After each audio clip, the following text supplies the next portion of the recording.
I'm Professor Barbara Purifoy-Selden, and we are here once again to continue our discussion with Dr. Vinep Nana Asante Kankam-da-Costa on part 2 of the economic issues facing the United States, 21st century and beyond.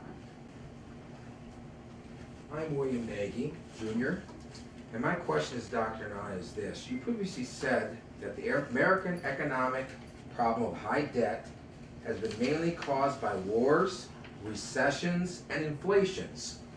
So which political party has caused more unemployment and inflation since the 1920s? When we're talking about unemployment, we're also talking about job creation. If you create jobs and increase employment, unemployment goes down. So we will take it from the Great Depression, as you said. During the Great Depression in 1930, President Roosevelt had 25% unemployment rate. By 1944, he reduced unemployment to 1.2. By 1945, unemployment came down to 1.9%, which is far below the natural rate of unemployment. The natural rate of unemployment is considered to be 4%. So anybody that creates jobs to bring unemployment down to 4%, which means the economy is in full employment level. Economists say 4% unemployment rate or 4% natural unemployment rate is full employment level. And so reducing unemployment to 1.2 to 1.9 is below unemployment rate, natural rate of unemployment. So that was a good job by President Roosevelt. President Truman in 1945 took it from 3.75%. By the time he left office in 1952, unemployment rate was 3.03%, which was also below the natural rate of unemployment. Then President Kennedy and President Johnson, 1961, took it from 6.69%. By the time Johnson left office in 1968, the unemployment rate was 3.56, which is below 4% natural rate of unemployment. And so that was also good. Then President Carter, that was a critical time, he took it from 7.95 unemployment rate in 1977. By 1980, he reduced it to 5.84%. Just a little above natural rate of unemployment. Then President Clinton, 1993, took it from 6.10%. By the year 2000, he has reduced it to 3.97%, which was also below the natural rate of unemployment. President Barack Obama took it from 9.7%. By 2014, it is estimated that the unemployment rate now is 6.10%. He hasn't completed his term yet, so we don't know how far it will go down. Looking at it from this way, every Democrat from the Great Depression to now take unemployment from a very high level and brings it down, which means they are able to create jobs. Now let's look at the Republican side. President Eisenhower was the first president of the Republican Party after the Great Depression. And he took it 2.93% unemployment. By the time he left office in 1960, unemployment was 6.84, which was above the natural rate of unemployment. President Nixon and President Ford in 1968 took it from 3.49%. In 1976, it was 7.7%, which was also above the natural rate of unemployment.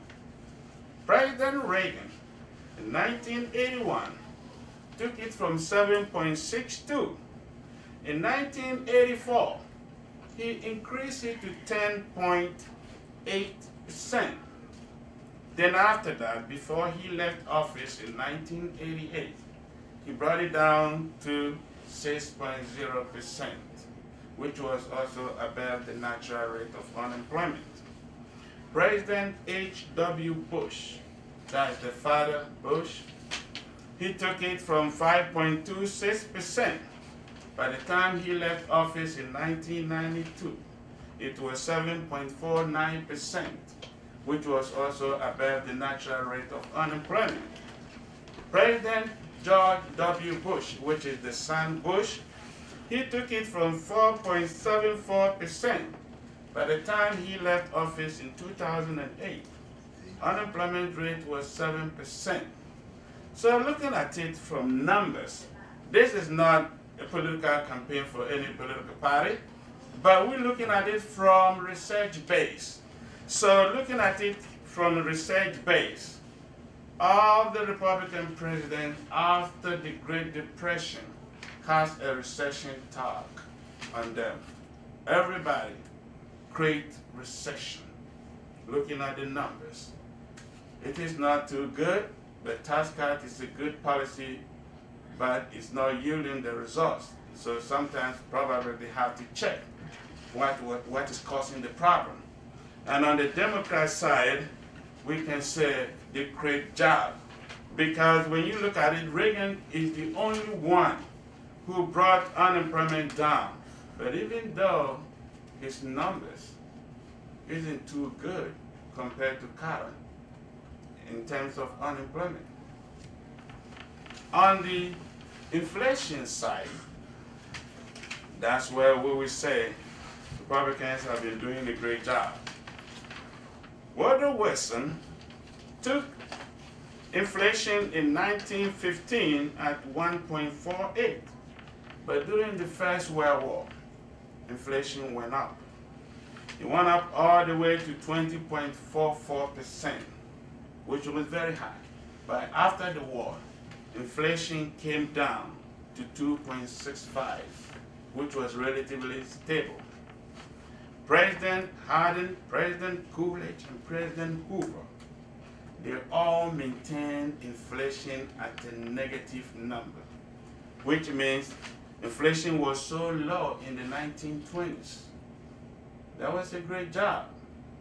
And President Roosevelt and Truman, during the war, inflation went up. Because before the war, inflation was very low. Very, very low. Around 2%, 3%.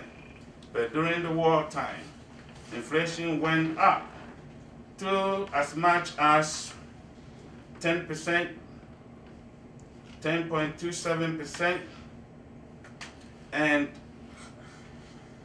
11%. But after the war, inflation came down. So in that way, it was these two major wars, the First World War and the Second World War, that saw inflation going up.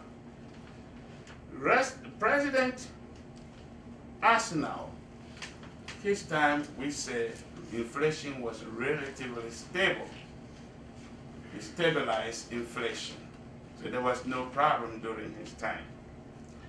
President Kennedy and Lyndon Johnson also maintained relative low inflation between 1.07 and 4.27, which was also stable inflation. But here comes the problem.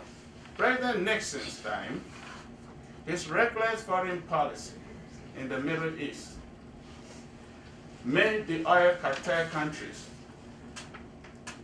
to shorten the supply of oil. And that created what we call the supply shock in America. In that way, oil price went up, which increased inflation. So during Nixon's time, inflation went as high as 9.20%. And President Ford came with the idea of whipping inflation. He whipped inflation, and inflation was not whipped. So he left high inflation to President Carter. Carter's time was the worst time as far as inflation was concerned. He wasn't able to bring the inflation down. The numbers was between 6.50 to 13.35%. That was the only time inflation was so bad, which was inherited by Ronald Reagan. Ronald Reagan had to be praised for bringing inflation down. He saw that the inflation was not a monetary inflation, but a product inflation. He dealt leniently with the Arab countries and never put any troops on Arab land. And oil flow was in abundance all over in the world. So Reagan was able to bring inflation down to the time of us now, of 2%. That was a great credit to Ronald Reagan. His follower, his successor, President George H.W. Bush, also have a relative stable inflation. President Clinton also had a relatively stable inflation. So inflation actually has not been a problem, with the exception of Nixon, Ford, and Carter. So on the part of inflation, all the parties have done a good job. It is only on the employment side or job creation then we will say that Democrats really create jobs if they can bring unemployment down. And so Republicans on the other side, even though they say they create jobs, but the numbers aren't so good to say that they have created great jobs. Thank you, Dr. Nana. America is a capitalist economy where supply and demand are expected to determine the market rate or prices. Is there any need for government intervention and labor union intervention? Right. In economics, the market should be left alone to be determined by supply and demand. And in that way, if it is a perfect competitive market, we say that the consumers have sovereignty to determine the price. It is only in perfect competitive market that consumers have sovereignty to determine price. But in American economy, all the businesses are trying to have market power. One, there is what we call monopolistic competition. Monopolistic competition allows individual companies to have power over price and over output if they can differentiate themselves. Also, in oligopoly, where few big companies can come together and form oligopoly, they control the market. In some regions, we also have monopoly. For example, GTE has monopoly power in supplying electricity within sub-areas of Michigan. Also, when it comes to consumer energy, GTE can supply energy, consumer energy can supply energy, right? And so only few companies. So they control price. So looking at it with imperfect market, we need a government to set up a consumer watchdog. Because other than that, the consumer have no say in the economy where everybody is trying to be imperfect. Imperfect market gives producers advantage over consumers. On the part of labor unions, let us look at this scenario. For instance, an owner of some capital set up business and hire 1,000 workers. and 100 office workers. Each of the 1,000 workers produce a value of $1,500 a day. The owner of the capital pays each worker $80 a day. And the office workers, the lower office workers receive $120 a day. And the higher paid office workers receive $150 a day. So when you do the calculation, you can see that the total revenue per day by 1,000 workers is $1.5 million. And then the total cost, when we take depreciation, when we take the variable costs and all the costs combined, will be about $400,000. When you take it out of the 1,500, the capitalist or the owner of production receive $1.1 million a day. So assuming they work for 300 days in a year, the owner of production, looking at the table, is going to receive $330 million. Each worker receives $24,000. Each office worker receives $36,000. Then the high office workers receive $45,000 a year, right? So in this way, who makes who rich and who made whom poor? So at the negotiating table, if you are an individual, you don't know your value, you don't know how much you value. Therefore, you need the labor union to be there. Even though labor unions can be nuisance to employees, but it is there for the betterment of the society because they will be able to balance the interests of the business people and the interests of the supplier of labor. So there's a need for labor union to be there for the interests of labor. And also there's a need of the government to be a referee between consumers and producers. Dr. Asante, Felix Selden. The 2014 minimum wage must be increased, but is recession not a major problem? If Iraq war comes to an end, and Afghanistan war also end, and there's no major war around the world, the economy will come back. So recession is not going to be a problem. From your question, looking at it, that recession will be a problem. No, recession is not going to be a major problem in the 21st century and beyond. Because when all wars are ended, the economy will bounce back. Dr. Vinep, do you think abolishing the National Bank and IRS is a good thing for the United States? Because some Republicans are in agreement with this idea. These are some of the elementary ideas, especially to the uninformed minds of Americans. If you eliminate IRS, then there is no government. Because IRS is the bedrock of the government financially. So without the IRS, how will the government operate?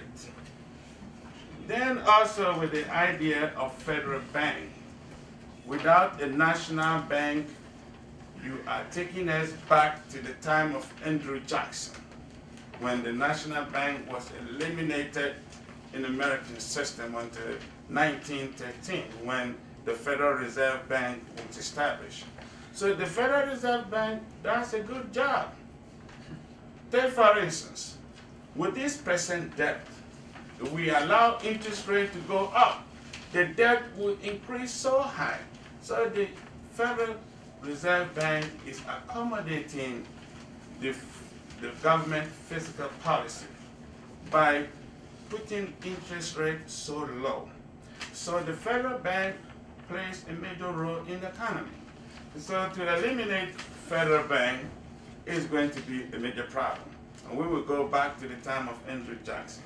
And to eliminate IRS is also a major problem. What they have to think about is how to improve it, but not to destroy it, because they are unique to American system. Hi, my name is Austin. I was asked to be here. Dr. Nana Asante, you have given vividly the main economic issues that the political parties in America today have focused on. Have you ever informed some of the politicians in Washington about some of these critical issues, other than just writing a book? Oh yes. I've written a lot of letters to our senators of Michigan, Debbie Stabenow and Carl Levin. Before 2010, I wrote to them concerning the economy. I also wrote to President Barack Obama concerning the economy. And all of them responded positively that they will follow the plan that I have informed them, especially Carl Levin. He wrote that he will make sure that there will be fiscal responsibility in Washington. Debbie Stabenow also wrote that she is supporting every policy that will ensure economic progress in the country. She will make sure that our debt will be reduced. And President Barack Obama also wrote that they are on the path of making sure that all the problems that I have informed them will be taken into consideration. President Barack Obama also thanked me and said I should continue to write to him concerning what I have been observing in the economy, or in America as a whole. And so, with that, gave me the impetus to write the book, which is today called Who is Fit to Rule America in the 21st Century and Beyond. Dr. Vinep, you've done a wonderful job of discussing the economic issues relative to the United States in terms of who is really going to be fit to rule our country in the 21st century and beyond. I think you deserve a round of applause for that.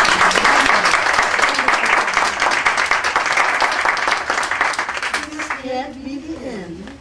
We're really going to need you to discuss more, particularly about education and political issues for the next time we meet, and I will be here. Thank you. I will definitely come. I will surely respond to your call. Thank you, everybody.